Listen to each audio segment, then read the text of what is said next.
محترم احباب اکرام اور معزز سامعین، آج ایسا ایک مضمون پیش نظر ہے کہ جس کی اہمیت اور افادیت بہت زیادہ ہے میری نظر میں۔ آپ اسے یہ عنوان دیں کہ آج کے دن میں دین پر عمل کرنا کیسے ممکن ہے، یا یہ عنوان دے کہ اس بحران میں، ان مسائل کے سیلاب میں خوشگوار زندگی، راحت والی زندگی کیسے ممکن۔ غرض آپ جو بھی اس کو نام دے، کہنے کا مقصد یہ ہے کہ موضوع بڑا اہم ہے۔ میں ایک چھوٹے سے سوال سے اس بات کو شروع کرتا ہوں کہ اگر کوئی سوال کرے، اور خصوصاً نوجوان نسل، وہ یہ کہے کہ آج بہت سارے مسائل ہیں، ایک انسان کو اور خصوصاً ایک مسلمان کو، اور خصوصاً آج کے اس اپنے اس دھرتی پر اور اس وطن عزیز پاکستان کے اندر رہ کر میں کیسے دین پہ عمل کروں جہاں بہت سارے میرے مسائل ہیں۔ اب مسائل بہت زیادہ ہے، اگر میں ان میں تفصیل بتا دوں کون کون سے مسائل ایک نوجوان کو اور ایک خصوصاً ایک پاکستانی کو اس وقت میں، یا ایک مسلمان کو جہاں کہیں وہ بستا ہو، اس کو بہت سارے مسائل کا سامنا ہے، تو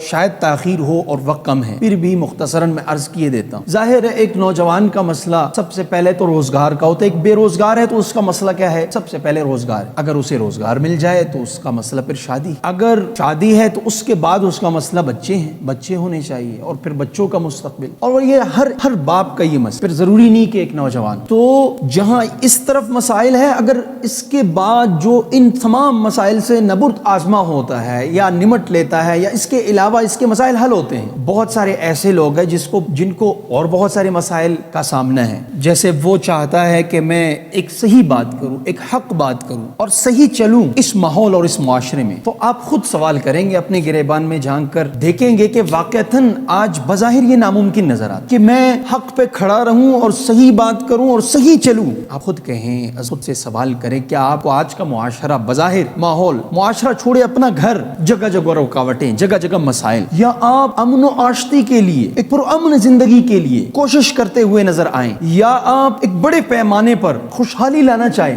کیا آپ لا سکتے ہیں؟ آج کا یہ ہر سینے میں چھپتا ہوا سوال ہے کہ بھائی ہم دین پہ کیسے عمل کریں۔ تو میں بحیثیت ممبر کی ذمہ داری، بحیثیت قرآن و سنت کی روشنی میں ایک نوجوان کے ایک معصومانہ سوال کا تجزیہ کرتا ہوں کہ یہ چیز ہے، حقیقت ہے، اس کو سامنے لانا چاہیے، اور یہ حقیقت ہے، اور بعض لوگ اس کو نہیں کہتے ہیں، بعض لوگ سر سے گزار لیتے ہیں، لیکن جو حقیقت ہے وہ تو حقیقت ہی رہے گی، وہ کبھی چھپ نہیں سکتی۔ یہ مسائل ہے، ہر ایک کوئی کہے یا نہیں۔ اس سے بھی بڑھ کر بنیادی ضروریات، چلے چھوڑے ایک نوجوان کو اور ایک باپ کو، ایک عام بندہ جو ان مسائل سے الگ ہے، ان کی تو بنیادی ضروریات پوری نہیں۔ دین پہ عمل کرنا دوسرے درجے کی بات ہے۔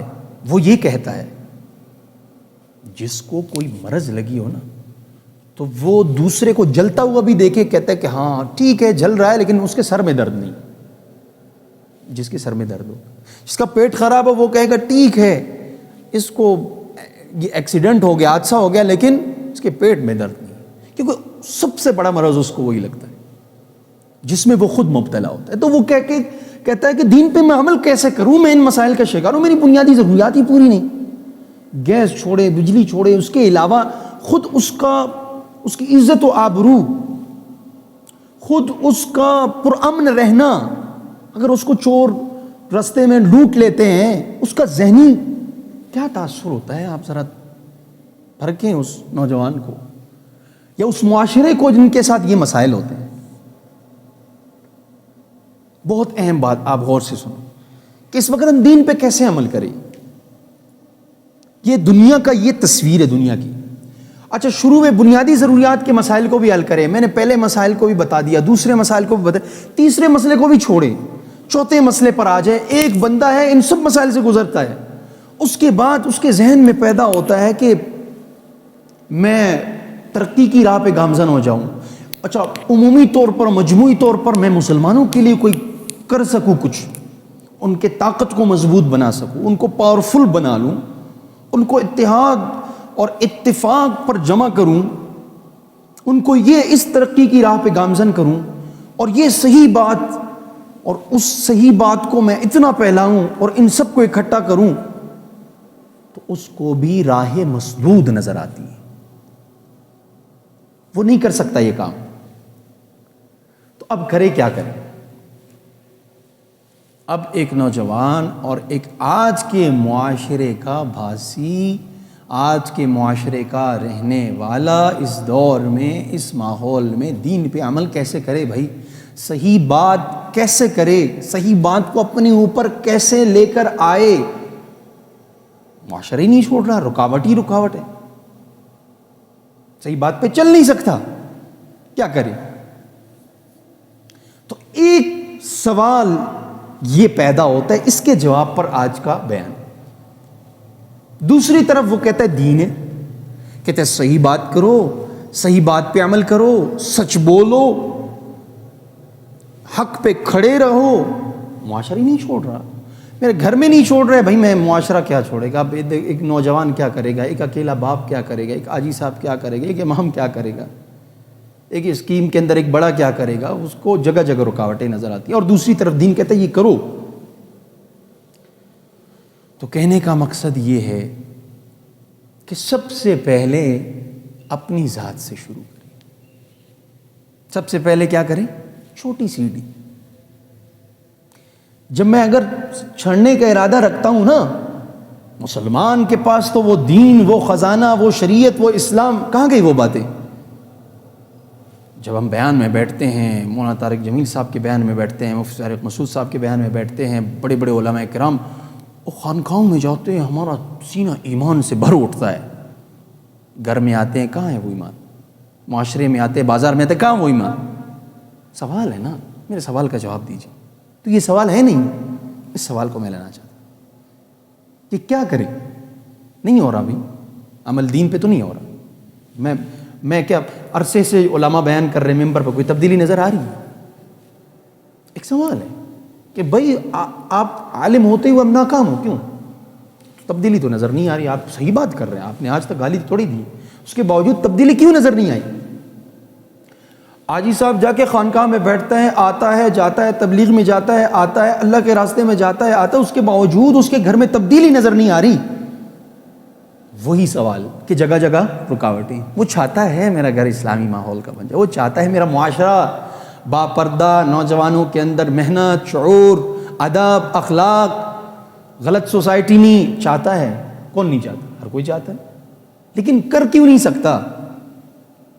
دین تو کہتا ہے کرو۔ اب وہ سوال میں بتا رہا ہوں کہ یہ سوال ہے، آپ بھی سمجھ چکے ہیں۔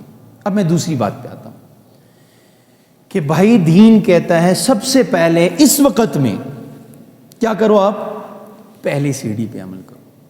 جب سمجھ رہے ہو کہ نا بن نہیں پا رہا مجھ سے، پہلی سیڑھی کیا ہے؟ آپ کی ذات ہے۔ دیکھو میں اگر کسی چھت پہ چڑھنا چاہتا ہوں نا، چھت پہ چڑھنا چاہتا ہوں، لیکن جو ہے نا پہلی سیڑھی کو کراس کر کے جاتا ہوں، دوسری کو کراس کر کے جاتا ہوں، سیدھا جمپ لگاتا ہوں آخری سیڑھی پر، کر سکتا ہے کوئی؟ یا تو گرے گا، یا تو چوٹ لگے گی، اس کو نہیں پہنچ سکے گا، یا پہنچے گا بھی کمزور حالت میں، نہیں پہنچ سکے گا عام طور پر۔ پہلی سیڑھی پہ چڑھے بغیر چھت پہ سیدھا چلان بظاہر ممکن نہیں، سب لوگ نہیں کر سکتے، کوئی کر سکے گا لیکن اکثر لوگ نہیں کر سکتے۔ کیوں؟ پہلی سیڑھی کیا ہے؟ پہلی سیڑھی پہ پیر رکھو، پہلے اپنی ذات، پہلے اپنی ذات سے شروع کریں۔ میری محنت کہاں سے شروع ہوتی ہے؟ سب سے پہلے گھر، سب سے پہلے معاشرہ، سب سے پہلے ملک، سب سے پہلے صوبہ، سب سے پہلے اسکیم، سب سے پہلے علاقہ۔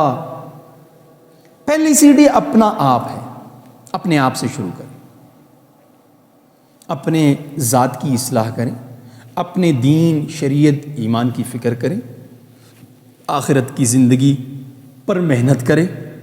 یہ سب سے بڑا اس وقت کا حل ہے ان مسائل کا۔ بھائی جب آپ سے بڑے پیمانے پہ کام نہیں ہو پا رہا، آپ صبح شام لگے ہوئے ہیں، تو آپ سب سے پہلے اپنے آپ کو ٹھیک کریں۔ آپ سے تو سب سے پہلے آپ کا اپنا سوال ہوگا قبر میں، من ربک من نبیک من دینک۔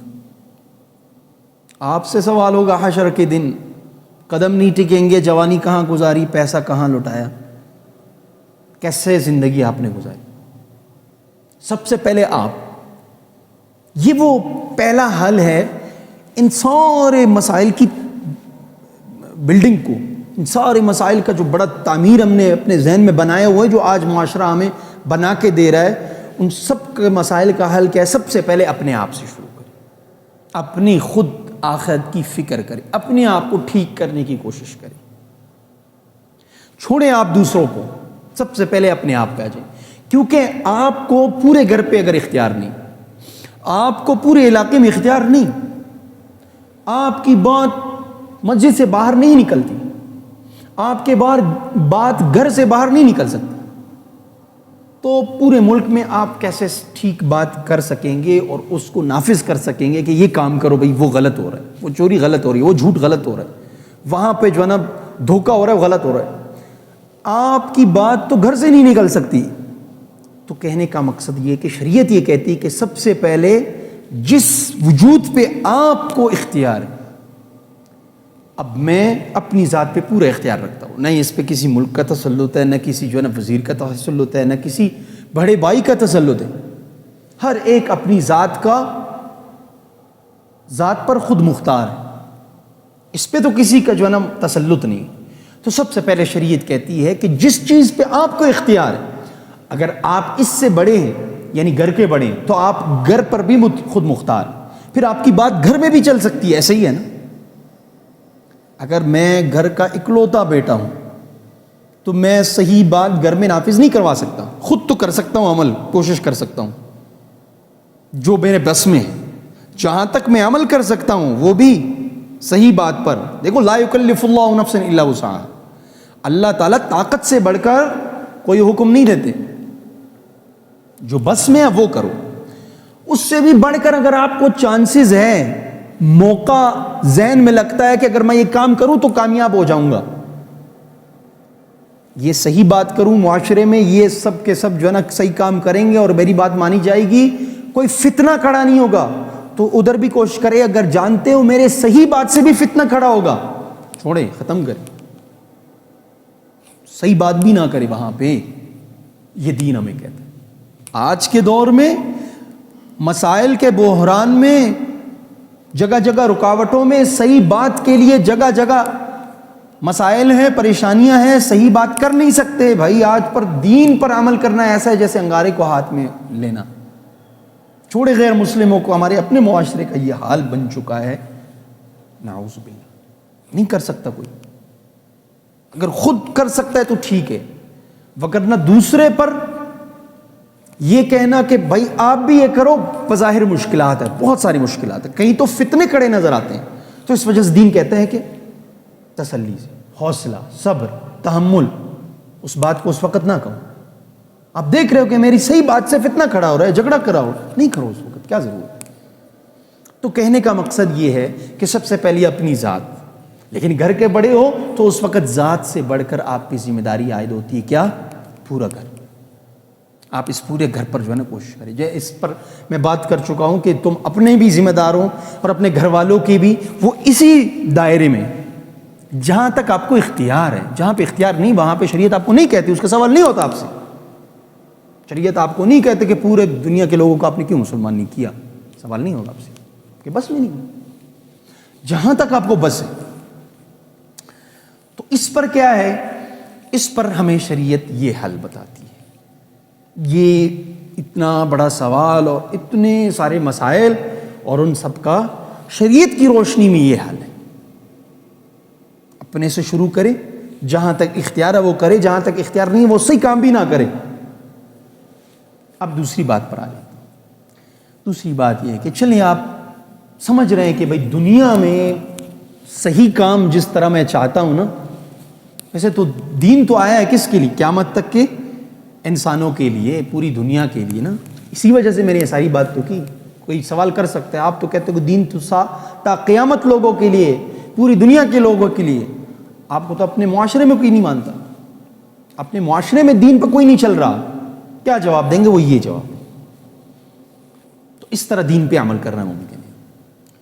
دوسری بات یہ کہ جب آپ سمجھ رہے ہیں کہ دنیا کے اندر میں جو چاہتا ہوں، جس طرح میں دین پہ چلوں، صحیح بات کہوں، صحیح بات کو پھیلاؤں، یہ ممکن نہیں ہے، تو دنیا جب ممکن نہیں تو کم سے کم دین تو ممکن ہے، آخرت تو ممکن ہے۔ جب دنیا نہیں بن رہا، دنیا کے اندر آپ کے مزاج کے مطابق یہ ساری چیزیں نہیں ہو رہی، تو آخرت تو ہو رہا ہے، آپ اپنی آخرت کو بنائیں۔ اور آخرت کو بنانے کے لیے یہ علماء اکرام آپ کو بتاتے رہتے ہیں، دیندار لوگ بتاتے رہتے ہیں کہ یہ کام یہ کام یہ کام۔ اس پر بہت سارے واقعات ہیں کہ لوگوں نے اسی دنیا کے اندر رہ کر، اسی معاشرے کے اندر، بلکہ اس سے بھی سخت حالات گزرے ہیں۔ بہت اہم بات، اس سے بھی سخت حالات گزرے، لوگوں نے دین پہ عمل کر کے کیسے کامیاب ہوئے، کیسے کامیاب ہو گئے۔ جو کامیاب ہونے والا ہے، محنت کرنے والا ہے، عمل کرنے والا ہے، وہ کر لیتا ہے، اور نہ کرنے والے کے لیے 100 بہانے کہاوت مشہور ہے۔ عبداللہ ابن مبارک رحمۃ اللہ علیہ ایک بڑے مالدار اور دولت مند انسان تھے، بعد میں بڑے بزرگ بن گئے۔ ان کا عام معاشرہ اور ماحول کیا تھا؟ آزادی، عیش، عشرت، تنعم۔ ان کے بارے میں آتا ہے ساز بھی بجاتے تھے، بعد میں بڑے عالم بن گئے، بڑے محدث بن گئے، فقہ کے امام بن گئے اور حدیث کے بڑے امام بن گئے۔ پہلے حالت کیا تھی؟ پہلی حالت یہ تھی کہ بڑے دولت مند تھے، آزاد منش انسان تھے۔ وہ ایک دفعہ اپنے باغ میں چلے گئے اور وہاں پہ سیب کے پکنے کا زمانہ تھا، وہاں ڈیرے ڈال دیے اور ساز گانے بجانے کا ماحول شروع کیا اس نے وہاں۔ تو اچانک ان کو نیند آ گئی ساز بجاتے بجاتے۔ جب آنکھ کھلی، کہ میں بتا رہا ہوں اللہ تعالیٰ کسی کو اگر ہدایت دینا چاہے اور بندہ خود محنت کرے، بندہ خود آئے مسجد تک، صحیح بات سمجھنے کی کوشش کرے، اللہ تعالیٰ بنا لیتے کوئی ذریعہ۔ اللہ تعالیٰ آپ کو دیکھتے ہیں کتنی محنت کرتے ہیں، خود طلب بھی ہے، دل میں طلب ہے، کوشش ہے، تڑپ ہے، یا بس صرف شکوے شکایت کرتا پھرتا ہے۔ عبداللہ ابن مبارک رحمۃ اللہ علیہ ساز بجا رہے تھے کہ اچانک آنکھ لگ گئی، اور جب آنکھ کھلی دیکھا، آج کل گٹار کہتے ہیں اس کو شاید، وہ اس کے ہاتھ میں ہے اور باغ ہے، یہ میرے لوگ ہیں، گانے بجانے والے اور والیاں ہیں۔ پھر گٹار بجانا شروع کر، پھر نیند میں چلے گئے، کتابوں میں واقعہ لکھا ہے۔ اس کے بعد جب نیند میں چلے گئے، پھر جب آنکھ کھلی دوسری مرتبہ، جب آنکھ کھلی پھر گٹار بجانے لگے، ساز بجانے لگے، تو ساز نہیں بجتا۔ ساز بجانے لگے جو آپ کے ہاں آج کل جو ہے نا ڈول ہوتا ہے، کہ ڈول کو بجانے لگے لیکن ڈول سے آواز نہیں نکل رہی۔ عجیب ماجرا، اللہ تعالیٰ آپ ہدایت دینا چاہ رہے ہیں۔ تو کہتے ہیں کہ جب بجایا انہوں نے 2-3 دفعہ، ساز بجنے کا نام نہیں لے رہا، اچانک اس ساز سے آواز آئی۔ یہ کوئی ایسا ہوائی قصہ نہیں، بلکہ کتابوں میں مذکور ہے یہ بات، اور یہ بہت بڑے بزرگ گزرے ہیں، ان کی احادیث کی روایت ملتی ہے، عبداللہ ابن مبارک رحمۃ اللہ، بہت مشہور۔ تو کہتے ہیں کہ ساز سے آواز آئی، الم یأن الذین آمنوا ان تخشع قلوبہم لذکر اللہ، قرآن کی آیت، ساز سے آواز آئی۔ بھائی جب اللہ چاہے تو دیوار بھی بولنے لگتا، اللہ چاہے تو یہ در و دیوار بولنے لگتا، اللہ کے لیے کیا، کسی کو ہدایت دینا ہے۔ تو جب یہ آواز نکلی تو آیت کا ترجمہ تھا، کیا وہ وقت نہیں آیا کہ ایمان والوں کے دل ڈر جائے اللہ کے خوف؟ اس آیت کا ترجمہ کہتے ہیں عبداللہ ابن مبارک نے جب یہ آواز سنی تو اس کے دل کی دنیا بدل گئی، اور اس نے کہا بلا یا رب قد آن، کیوں نہیں اے میرے رب، وہ وقت بالکل آ گیا۔ طلب تھا، وہ وقت بالکل آ گیا، اور وہ وقت بھی آ گیا کہ بیان کا وقت ختم ہو گیا۔ وہ وقت بالکل آ گیا، میں توبہ کرتا ہوں۔ توبہ کیا، بعد میں امام ابو حنیفہ رحمۃ اللہ علیہ کے شاگرد بنے اور بڑے محدث اور فقیہ۔ ابراہیم نخعی رحمۃ اللہ علیہ، قربانیوں کا یہ دین پہ عمل کرنے کا یہ جذبہ آج بھی ممکن ہے، کوئی کرے۔ پولیس گرفتار کرنے کے لیے آئی،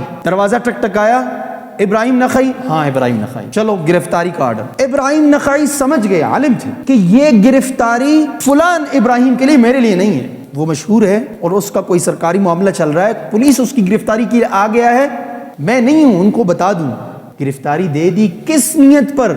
اس نیت پر کہ وہ ابراہیم نخعی، حالانکہ اصل سرکار کے مطلوب وہ شخص تھے، خود اپنے آپ کو حوالے کیا۔ کیوں؟